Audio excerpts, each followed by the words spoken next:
Lew Rockwell is founder of the Ludwig von Mises Institute and the editor of arguably the finest libertarian news site on the internet, LewRockwell.com, that I know a lot of you are familiar with, and it serves as a great influence for many of us libertarians. All of the speakers in this lineup I have the utmost admiration and respect for, but certainly Lew counts right up there in that category, that he was one of the ones I discovered when I first got into libertarianism, and the Mises Institute served as a great inspiration for me. So it's a real honor to have him as part of this program. He's the editor of 6 books and the author of thousands of articles appearing in journals, magazines, and newspapers. The title of his talk is Two Views of Social Order, Conflict, or Cooperation. Lew Rockwell.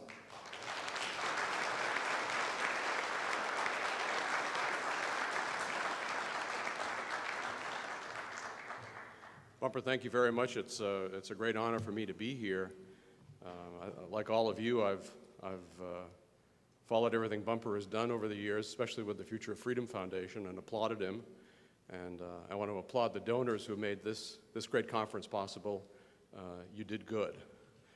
I should also mention that I remember right after 9/11, when a great silence descended upon the libertarian movement, except for a few yelps of fealty to the presidency and the wars and dictatorship that they were establishing, with very few exceptions. And Bumper was a real leader in that period, as he has always been, but especially at that period, he stood out and never compromised, never gave in.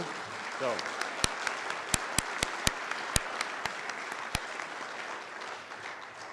great man. There are 2 clear and present dangers to liberty in America. One is known as the left, the other is known as the right. They're dangerous because they seek to use government to mold society into a form that they seek, rather than that form that liberty achieves if society were left to develop on its own. I'm going to assume that the left and the right come to their views sincerely, that their passion for using government is driven by some fear that the absence of government would yield catastrophe.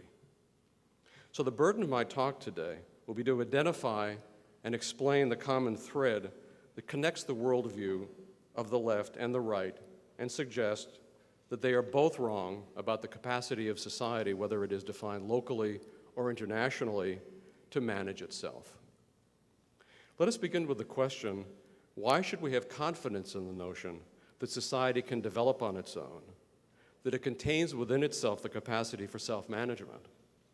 Another way to ask the question, why do the advocates of Leviathan believe that the members of society are incapable of achieving cooperative engagement in the absence of the state? The discovery of the capacity for cooperation was the great intellectual contribution of the classical liberal school that gave rise to the American Revolution. It grew out of a belief that whatever imperfection social self-organization had, there was nothing that centralized government could do to improve it. They took the daring step of tossing off the rule of the consolidated state in favor of self-government, the founders. They didn't fear chaos.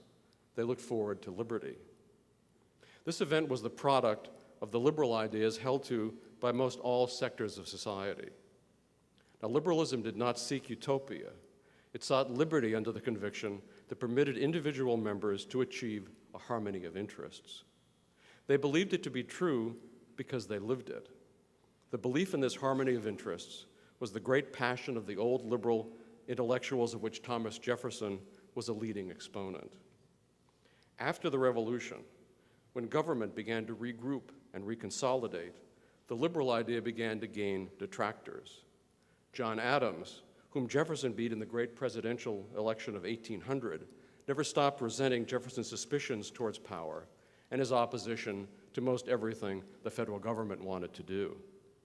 It was Jefferson's conviction that liberty yielded social cooperation. It was Adams's view that liberty could only be established and sustained through government authority. These 2 opposing views persist to this day.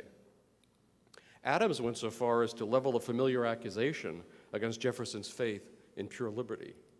Adams wrote him in 1813, and this is a verbatim quote, "You never felt the terrorism of Shays' rebellion in Massachusetts.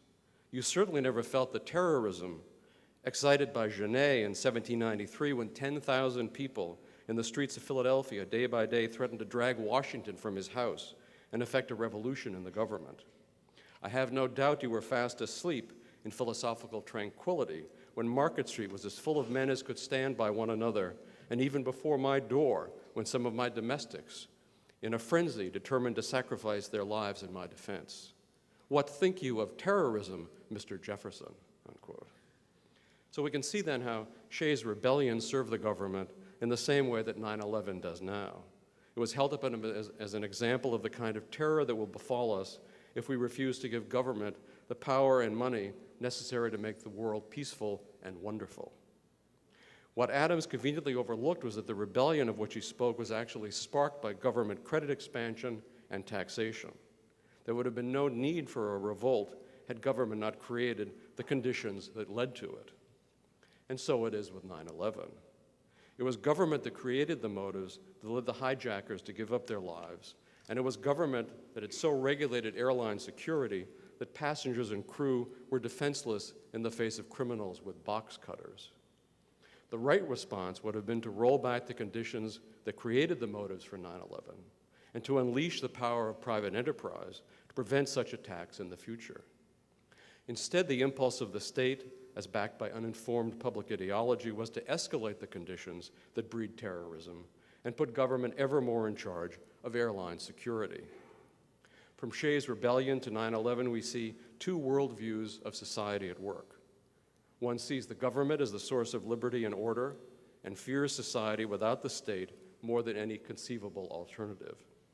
The other sees government as the source of disorder that uses that disorder to enhance its power and material resources at the expense of society.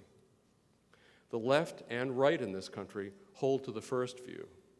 The successors to Jefferson hold to the second view, which in Jefferson's time was called the liberal view, and which today is called the libertarian view.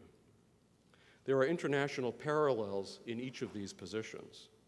Conservatives are of a view that the world without a single superpower is chaos and darkness. The left believes in internationalizing their version of the domestic welfare state under the management of a single supranational institution.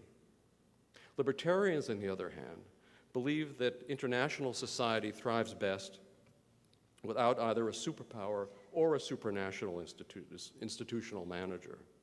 I maintain that these two views of order constitute the decisive ideological conflict of our time, which pits the libertarians against the two prevailing ideologies of the day.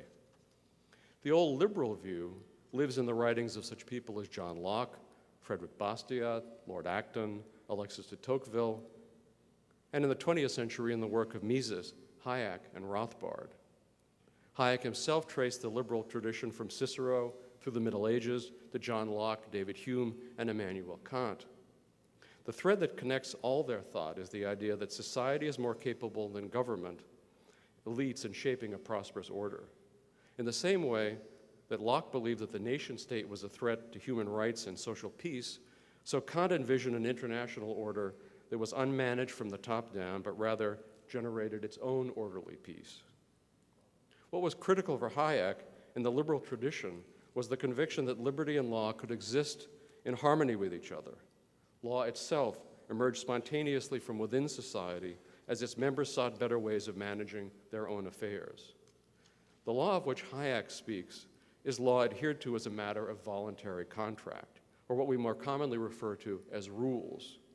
We have rules that govern the management of subdivisions, of civic organizations, of businesses, of churches.